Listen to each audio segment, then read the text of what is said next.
હવે આપણે જોઈશું મેઇન ટોપિક્સ આના શું છે. સૌથી પહેલાં તો પર્સન્ટેજને આપણે આજે સમજવાનું છે. તો એનો મેઇન ટોપિક, પહેલો ટોપિક શું છે, આપણે પહેલાં મેઇન ટોપિક્સ પર જઈએ કે ભાઈ મેઇન ટોપિક્સ અહીંયા કયા કયા છે. તો એમાં પહેલો ટોપિક આપણે ભણીએ કે સમજીએ શું છે. ફર્સ્ટ ટોપિક એ છે કે ભાઈ જ્યારે કોઈ પણ નંબર કહી દો કાં તો કહી દો રકમ, એ રકમને 100ના સાપેક્ષમાં, કોના સાપેક્ષમાં? 100ના સાપેક્ષમાં દર્શાવવામાં આવે તો એ શું થઈ જાય? ટકા બની જાય. તો એ શું થઈ જાય? ટકા બની જાય. હવે જુઓ, માની લો કે તમારા પાસે કોઈ રકમ છે 25, બરાબર છે. એક્ઝામ્પલ અહીંયા આપણે આપીએ છીએ. કોઈ રકમ છે 25.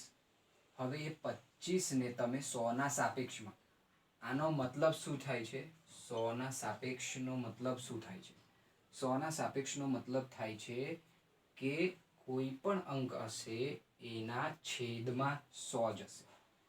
મીન્સ હવે 25ના સાપેક્ષમાં મેં કીધું હોત, માની લો 5 ને 25ના સાપેક્ષમાં કીધું હોત તો 25 જે છે એ નીચે જાત. બરાબર છે. એવી જ રીતે અહીંયા કીધેલું છે કે 100ના સાપેક્ષમાં 25, 100ના સાપેક્ષમાં શું છે? 25. તો આપણે કોઈ પણ નંબરને 100ના સાપેક્ષમાં દર્શાવીએ, એટલે કે જેના સાપેક્ષમાં દર્શાવીએ એ નીચે આવે, તો એ શું થઈ જાય છે? એ નંબર શું થઈ જાય છે? એ રકમ શું થઈ જાય છે? ટકામાં ફેરવાઈ જાય. આને કહેવાય 25%. બીજું જોઈએ કે ભાઈ 5 આપેલા હોય કે ભાઈ 5ને 100ના સાપેક્ષમાં આપણે દર્શાવવું છે. જેના સાપેક્ષમાં દર્શાવવાનું હોય એ ભાઈ નીચે આવે. એટલે કે 100ના સાપેક્ષમાં દર્શાવવાનું, તો 100 નીચે આવ્યા. હવે 100 નીચે આવ્યા તો આ શું બની જશે ભાઈ? આ 5%.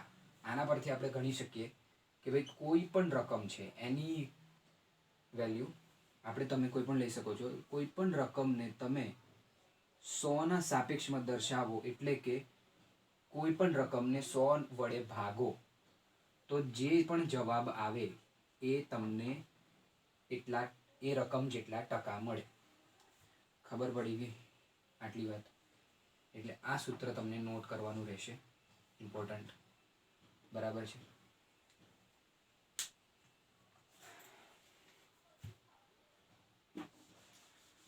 હવે આપણે જોઈશું આગળનો પોઈન્ટ શું છે. કહે છે ભાઈ કે ભાઈ આપણે હમણાં ભણ્યા કે ભાઈ એક્સને 100ના સાપેક્ષમાં દર્શાવીએ તો એ x ટકા બની જાય. બરાબર. હવે એનો મતલબ શું થયો કે મેં આ ટકા હટાવી દઉં છું એક્સના બાજુમાંથી, તો મને નીચે 100 રાખવા પડશે. એનો મતલબ કે મેં ટકાના ચિહ્ન હટાવું, દૂર કરી દઉં, કે ભાઈ કંઈ બી કરું, ના લખું મેં, તો એના સ્થાને મને શું કરવું પડે છે? નીચે 100 લખવા પડે. બરાબર. આ બી ક્લિયર થઈ ગયું તમારું. હવે નેક્સ્ટ આમાં જ આપણે આગળ જોઈએ કે કોઈ પણ તમને માની લો કે અપૂર્ણાંક આપેલો છે. હવે એક ટોપિક છે અપૂર્ણાંકને સમજવાનું છે તમને. જુઓ, અપૂર્ણાંક એટલે શું હોય? જે પૂર્ણ ના હોય. અપૂર્ણાંક એટલે શું? જે પૂર્ણ ના હોય. પૂર્ણ ના હોય એનો મતલબ શું છે? કે ભાઈ માની લો આ 1 છે, 2, 3, 4, 50, 60, આ બધી સંખ્યાઓ પૂર્ણ છે, જે પોઈન્ટમાં નથી, કે જે કોઈ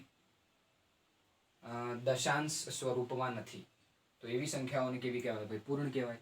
અને એના વગરની જે અડધી અડધી કે થોડી વધારે એવી બધી સંખ્યાઓને કેવી કહેવાય?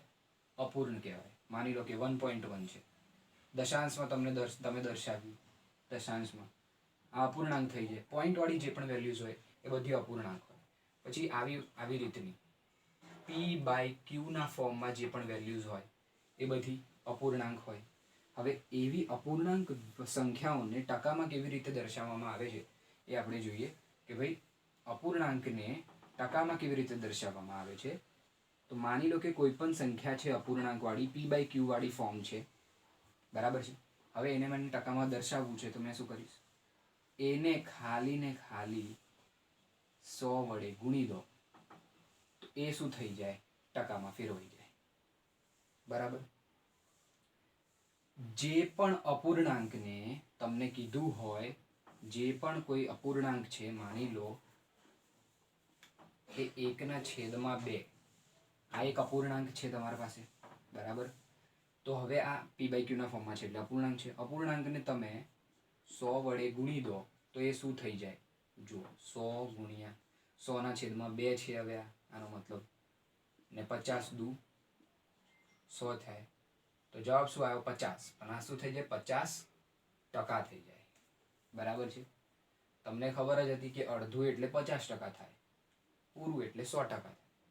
પણ આપણે મેથેમેટિકલી પ્રૂફ કર્યું કે ભાઈ અપૂર્ણાંક છે એને ટકામાં ફેરવવું હોય તો તમને એ અપૂર્ણાંકને 100 વડે ગુણવા પડે. આ ટોપિક પણ ક્લિયર થઈ ગયો. ભાઈ અપૂર્ણાંકને આપણે કેવી રીતે ટકામાં દર્શાવીશું. હવે જોઈએ, 2 લાસ્ટ ટોપિક્સ સમજવાના છે આમાં હમણાં.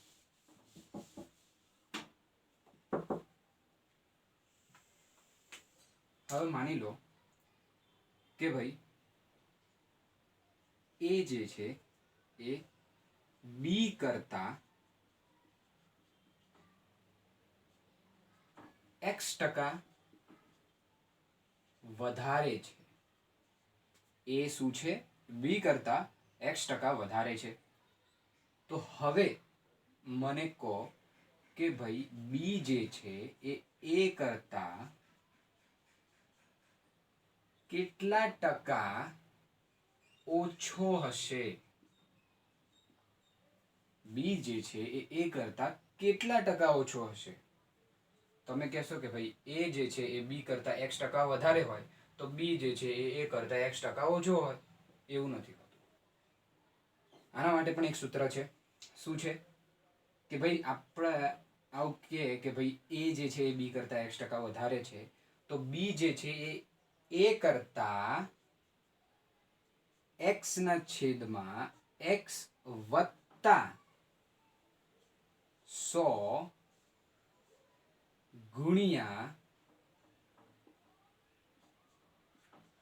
100% ઓછો હશે. જ્યારે ઓછો પૂછ્યું હોય ત્યારે અહીંયા વત્તા આવશે. આ એક નોટિસ કરજો કે અહીંયા જ્યારે કેટલો ઓછો થાય એવું પૂછ્યું હોય ત્યારે નીચે જે છે એ વત્તા આવશે, વત્તાની સાઇન આવશે.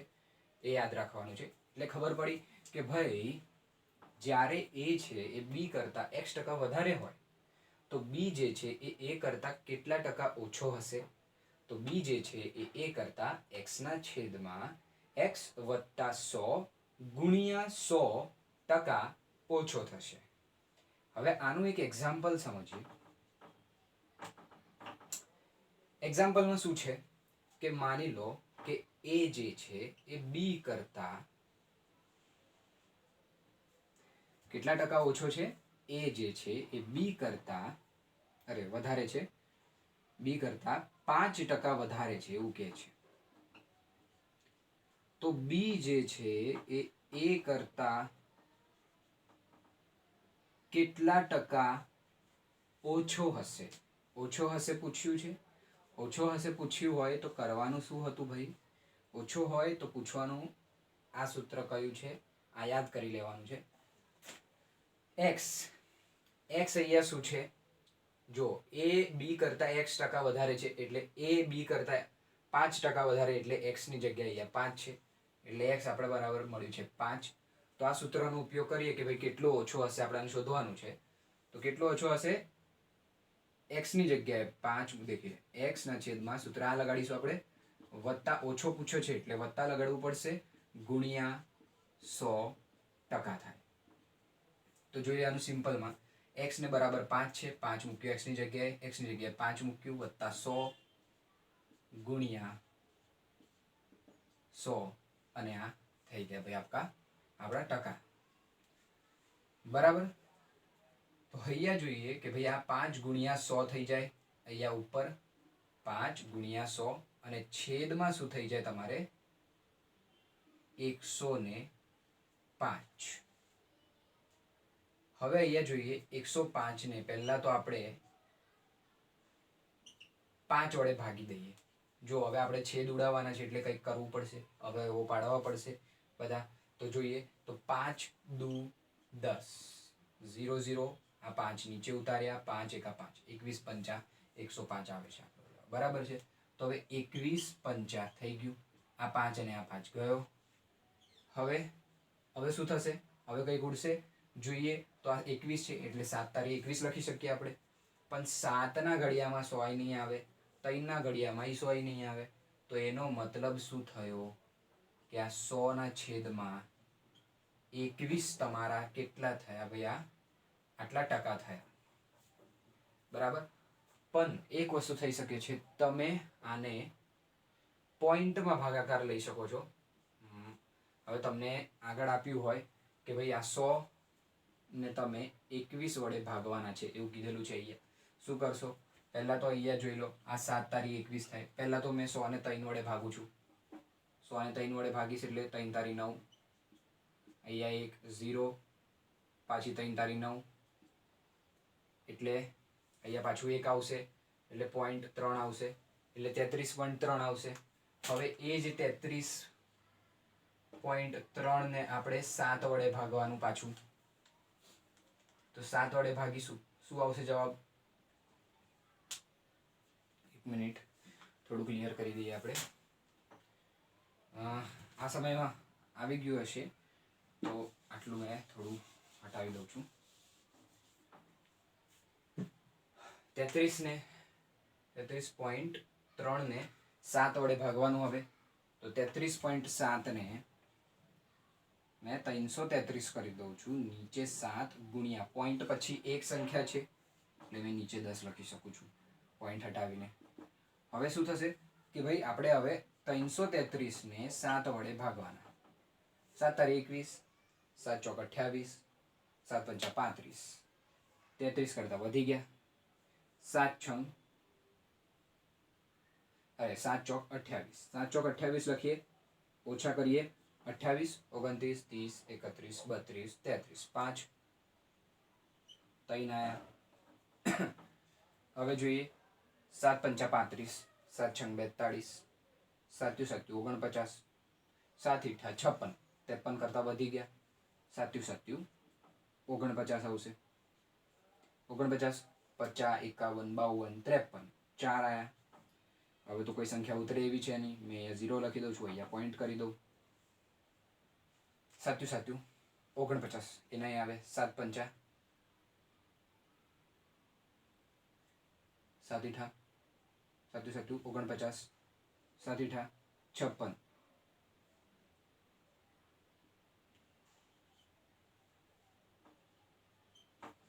હવે જુઓ 7 પંચા 35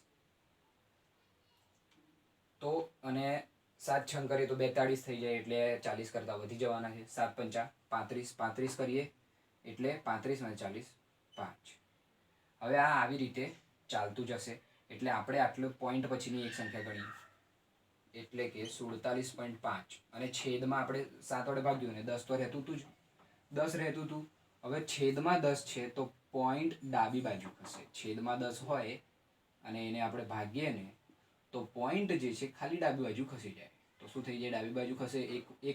એક 0 છે એટલે 1 પોઈન્ટ ડાબી બાજુ ખસશે. 1 પોઈન્ટ ડાબી બાજુ ખસે એટલે 4 અને 7 ની વચ્ચે આવી જાય. આ થઈ ગયા તમારા ટકા. 4.75% જવાબ આવે તમારો. કેવી રીતે કર્યું ખબર પડી ગઈ હશે. તો હવે આપણે આમાં જ આગળ જોઈએ. તમને આન્સર ખબર પડી ગઈ છે કે ભાઈ એ જે છે એ બી કરતાં 5% વધારે હોય તો બી જે છે એ કરતાં 4.75% વધારે ઓછો હોય. 5% ઓછો નથી હોતો, 4.75% ઓછો હોય છે.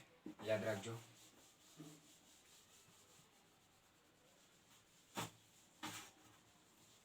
જો કે જો એ જે છે એ બી કરતા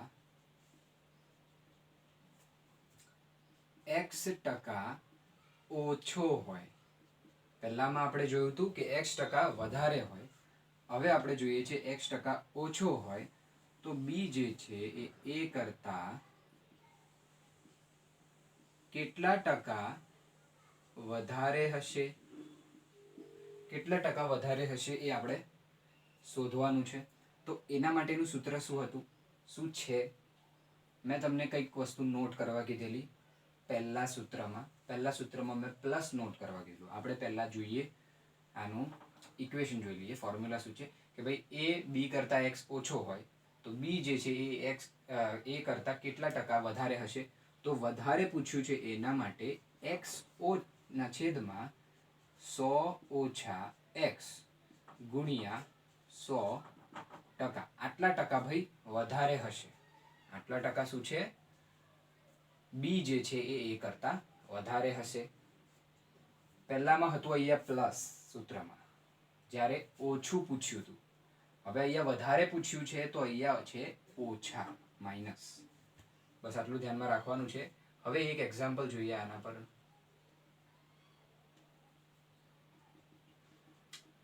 એક્ઝામ્પલ શું કે છે કે એ જે છે એ બી કરતા 2% ઓછો છે. બરાબર છે? તો બી જે છે એ કરતા કેટલા ટકા વધારે હશે એવું પૂછ્યું છે. તો સિમ્પલમાં આપણે આ સૂત્રનો ઉપયોગ કરીશું. તો જવાબ શું આવશે? જવાબ આવશે એક્સ. જો એ બી કરતાં x% ઓછો છે, એ બી કરતાં 2% ઓછો છે એટલે એક્સની જગ્યાએ 2 છે એટલે અહીંયા એક્સની જગ્યાએ આપણે 2 મૂકીશું. 2%. પણ ડાયરેક્ટ હવે ટકાની સાઈન નહીં મૂકવાની. 2 છેદમાં 100 - 2 ગુણ્યા 100%. હવે જોઈએ તો આ ઉપર થઈ જશે 2 ગુણ્યા 100 એટલે 200, કાં તો 2 ગુણ્યા 100 જ રહેવા દો હમણાં. અને છેદમાં થઈ જશે 98. આ ટકા તમારા. હવે જોઈએ તો પહેલા તો આપણે અવયવ પાડવા પડશે. હવે છેદવા માટે ઉપર નીચે બધું. તો 98 ને આપણે પહેલા તો 2 વડે ભાગીશું. 2 વડે ભાગીશું. 2 દુ 4, 2 ચોક 8. 1 આવશે. 8 નીચે ઉતર્યો એટલે 9 દુ 18 થાય છે એટલે આવશે તમારા 49 ગુણ્યા 2 98 થાય. તો 2 ગયા, ઉપર રહ્યા 100, નીચે રહ્યા 49. એક તો આ તમારો એક જવાબ કહેવાય. પણ તમને પૂછ્યું હોય કે પોઈન્ટમાં પૂછ્યું હોય, ઓપ્શન્સમાં પોઈન્ટ્સ હોય તો એ પોઈન્ટ્સમાં તમે જવાબ કેવી રીતે લાવી શકો છો? પોઈન્ટ્સમાં જવાબ લાવવા માટે જુઓ, પહેલાં તો તમને ખબર છે 7 × 7 = 49 થાય. બરાબર? એટલે મેં 49ની જગ્યાએ 7 × 7 કરી દઉં છું અને ઉપર તો 100 ના 100 છે. તો હવે આને સોલ્વ કરવા માટે 100 ને પહેલાં 7 વડે ભાગવા પડે. તો પહેલાં તો 100 ને 7 વડે ભાગીએ. જુઓ, 7 × 7 3, 0 ને 0 ઉતાર્યા, 7 ચોક 28. ઓછા કરું તો 30માંથી 28 જાય. કેટલા વચ્ચે ભાઈ? 30માંથી 28 જાય તો 2 વચ્ચે. અહીંયા 0 લગાવી દઉં, અહીંયા પોઈન્ટ મૂકી દઉં. 7 દુ 14 થાય. 7 દુ 14 આવે. અહીંયા જે બી આવતું હોય પોઈન્ટ પછીની વેલ્યુ મને મળી ગઈ છે. બસ, તો 14.2 ભાગ્યા એક 7 વડે ભાગ્યા હતા, બીજો 7 તો રહે જ આપણા પાસે જવાબમાં.